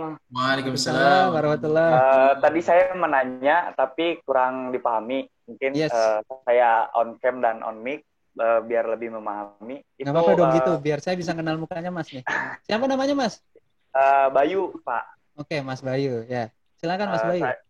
Saya memiliki pertanyaan yang ada di diri saya sendiri. Kebetulan, bagaimana cara kita mengalahkan ego atau ambisi kita untuk memiliki, seandainya ingin memiliki suatu barang, tetapi ambisi kita terlalu besar, padahal kita udah tahu itu tidak bakal mampu bisa sampai ke sana, tapi kita tetap memiliki ambisi.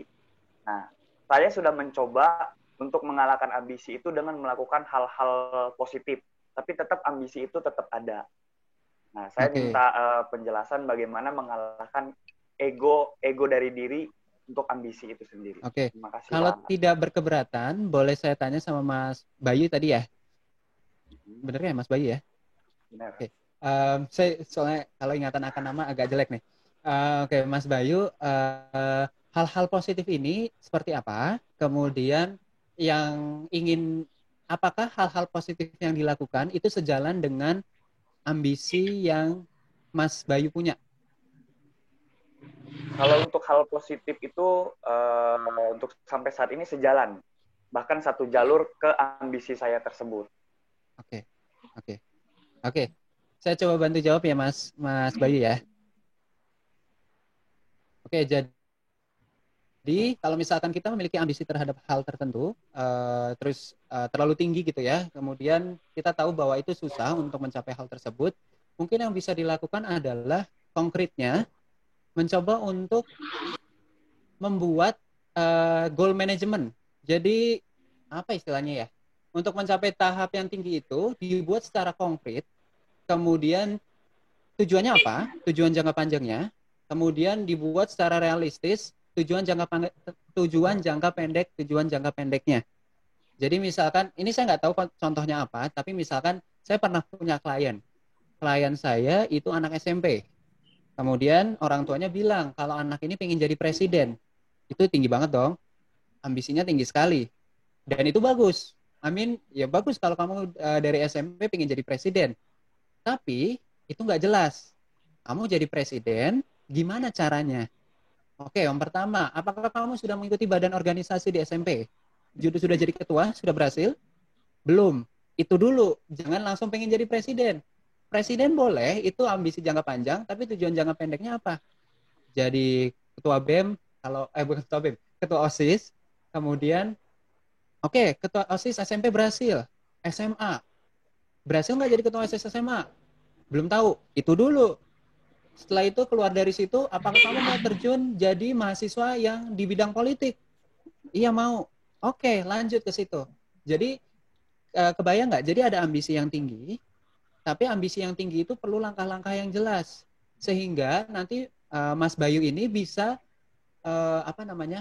bisa lebih lega karena bisa menyelesaikan satu hal, dan itu membuat Mas Bayu lebih lega gitu. Karena, saya berhasil melalui ini. Oke, itu adalah tujuan saya. Kemudian saya menetapkan tujuan yang lain yang lebih mendekatkan kepada ambisi saya. Saya berhasil nggak? Oke, saya berhasil. Naik satu tangga lagi. Kemudian naik satu tangga lagi. Kadang yang orang-orang buat pengen langsung jangka panjang, misalkan kayak kita pengen ada tujuan di atas sana, tapi tangganya nggak dibuat. Gitu. Jadi buat tangganya dulu, baru boleh tuh ke ambisinya.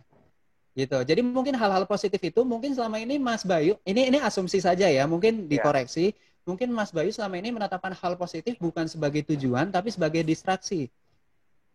Jadi ketika Mas Bayu menetapkan hal positif itu sebagai tujuan, itu lebih melegakan gitu. Kayak kita achieve something, kita mendapatkan sesuatu. Kayak saya bisa, kayak saya nih, saya membuat laporan tentang klien saya. Deadline-nya 2 bulan dan harus lengkap. Saya selalu menetapkan tujuan per hari. Hari itu saya minimal pokoknya saya harus nulis 1 halaman. Ketika saya udah berhasil nulis 1 halaman, saya puasnya minta ampun. Karena lega, hari ini tujuan saya tercapai. Yang penting saya selangkah maju menuju tujuan saya.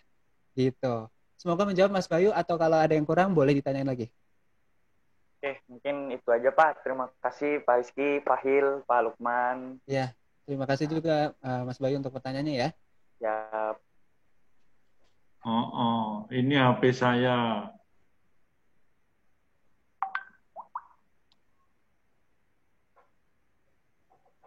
Oke. Bagaimana Mas Rizky? Ya terakhir ya, ini terakhir ada komen lagi nih, terakhir dari Mas Habib. Oke. Itu yang terakhir ya. Mohon maaf dari waktunya. Tulis di chat juga apakah acara ini bermanfaat atau tidak. Ya, kalau misalkan iya, nanti the next kita akan ada lagi ya di kelanjutan dari mengenal identitas. Jadi ada satu materi lagi yang penerusnya lagi gitu. Jadi mohon di chat, di kolom di chat itu diaktifkan, kemudian diketik apa manfaatnya dari kegiatan ini. Oke, selanjutnya tetap menjawab pertanyaan Habib. Baik. Silahkan. Insya Allah saya coba jawab ya, Mas Habib. Pertanyaannya adalah, saya ringkas, dengan segala situasi dengan segala aktivitas yang padat, gimana sih kita menyesuaikan diri gitu ya. Ini pentingnya nanti mungkin juga menjadi salah satu materi yang akan saya bahas, time management. Time management secara mandiri, apakah di era sekarang multitasking bisa dilakukan secara maksimal? Pertama, multitasking itu tidak baik. Itu yang saya bilang dulu. Tapi ada kalanya kita perlu melakukan multitasking. Tapi kalau multitasking secara terus-menerus itu tidak optimal nanti dalam melaksanakan setiap aktivitasnya. Yang kalau saya biasanya dengan waktu yang terbatas itu saya schedule, saya jadwalkan. Kayak seperti hari ini.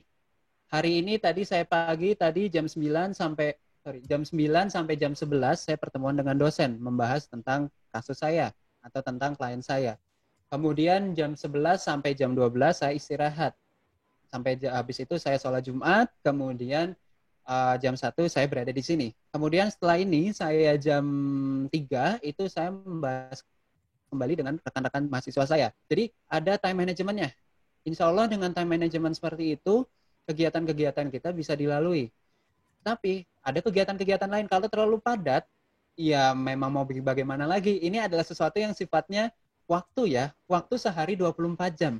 Ya gimana caranya kita memaksimalkan hal tersebut. Gitu. Jadi itu dia. Itulah pentingnya mengenal diri ya. Kalau dikaitkan dengan mengenal diri, jadi saya tahu, oh saya hari ini harus ada satu kali nih waktu dalam sehari saya harus main game. Itu saya. Karena kalau enggak saya bisa stres. Saya udah jadwal dari pagi tadi ketemu sama dosen, sekarang kemudian lakukan presentasi ini, bukan berarti presentasi ini membuat saya stres, enggak ya, tapi saya membutuhkan waktu, istilah bahasanya kalau bahasa mudahnya me time. Jadi bahasa di mana, aduh saya pengen ada waktu buat saya sendiri deh, saya nggak mau ketemu orang, saya pengen goler-goleran di kasur, itu untuk saya deh. Oke, itu saya biasanya tetapkan sehari harus ada gitu.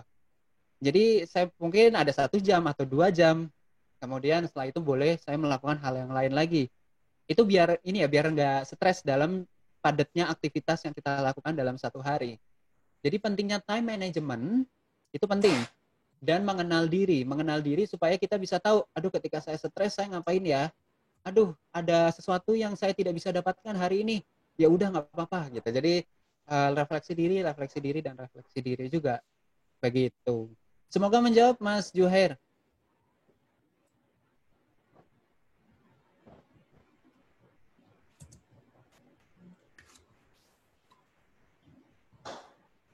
Oke, terima kasih kepada Mas Lukman. Apakah sudah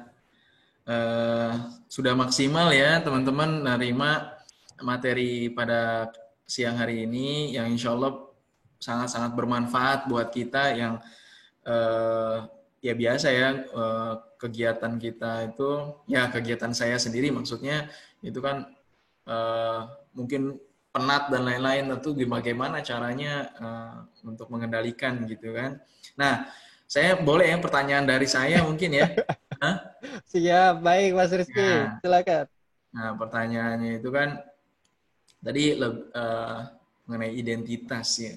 Jadi eh, semakin jadi kalau tadi kan ada masa puber, ada Yes, masa kedewasa begitu ya. yes, Nah, tapi kalau di masa dulu sama masa sekarang gitu ya, itu lebih kuatnya itu malah sekarang gitu dibandingkan dulunya gitu ya. Jadi misalkan beban tugas dan lain-lain gitu ya. Jadi semakin apa namanya ada peningkatan malah kekebalan tubuhnya begitu.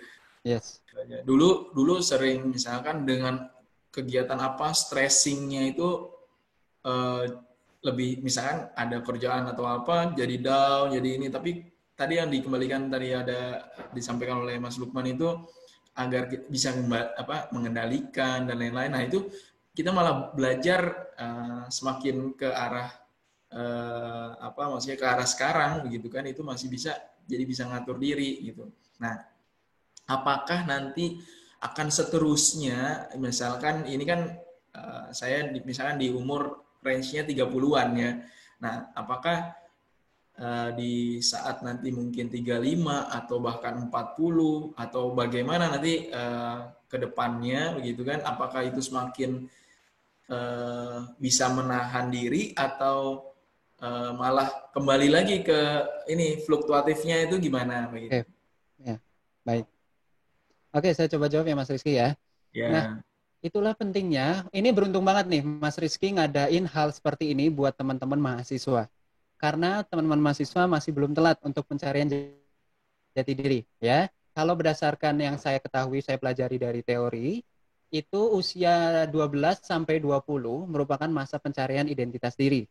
Ya, kalau teman-teman di sini ada yang usianya di atas 20, bukan berarti yang di atas 20, oh udah selesai nih saya tugasnya pencarian identitas diri. Enggak. Identitas diri itu berlangsung sepanjang masa, tapi proses paling paling apa ya? Paling heboh, paling ribetnya itu di usia 12 sampai 20. Itu pasti. Kemudian kalau udah memasuki masa-masa usia kita nih Mas, 20 sampai 40, itu masa-masa intimasi.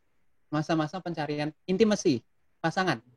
Cari pasangan, memulai hidup baru, memiliki anak, kemudian melanjutkan kebijaksanaan kepada anak kita. Tapi intinya di masa-masa ini adalah masa di mana kita mulai mencari pasangan. Bukan kita, tapi usia 20 sampai 40. Tapi bukan berarti yang 20-40, oh berarti nggak ada identitas diri. Enggak. Ketika teman-teman belum berhasil melalui identitas diri, itu akan terbawa ke depan. Terbawa ke usia 20 sampai 40 tadi. Jadi ketika identitas dirinya belum berhasil ditemukan di usia 20-40, itu akan ada double kerjanya. Identitas diri dan pasangan, mencari pasangan. Jadi memang bukan bahaya, tapi itu akan melelahkan. Ketika kita tidak berhasil menemukan identitas diri kita, krisis identity ya istilahnya, itu membuat kita di masa depan itu kita lebih sibuk pencarian jati diri dibandingkan kita mencari pasangan. Padahal sesuai tahapan perkembangan psikososialnya, kalau usia 20 sampai 40 itu adalah usia-usia di mana pencarian pasangan. Gitu. Jadi kenapa kok nggak jadi kuat lagi identitas? Ya karena diharapkan di atas usia 20 itu sebenarnya kamu udah tahu diri kamu itu seperti apa. Ya nggak masalah kalau berubah, tapi kan setidaknya garis besarnya kita tahu kita itu seperti apa. Kayak gitu. Ya, kita nggak akan berubah-ubah lagi, nggak akan labil istilahnya. Kalau di remaja kan biasanya masih labil, masih mencoba ini, mencoba itu ada hal-hal yang wajar. Karena emang remaja identitas diri, pencarian. Tapi kalau udah di atas 20, 30, memasuki 40, itu udah harusnya udah ada tuh, udah kuat. Kita tuh orangnya seperti apa. Gitu. Tapi sekali lagi itu masih bisa berubah. Tapi makanya tadi saya bilang di atas 20 itu udah kayak batu yang keras. Kalau mau diubah harus dipahat, bukan lagi diolah. Harus ya dipahat lah gitu. Diukir-ukir gitu.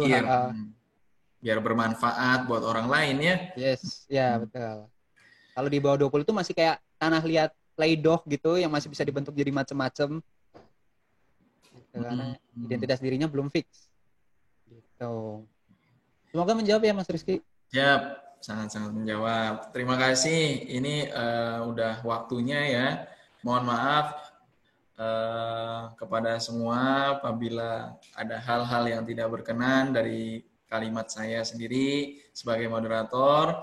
Dan insya Allah akan ada sesi materi berikutnya. Ditunggu saja waktunya. Ya, ditunggu. Oh, Mas Hafid.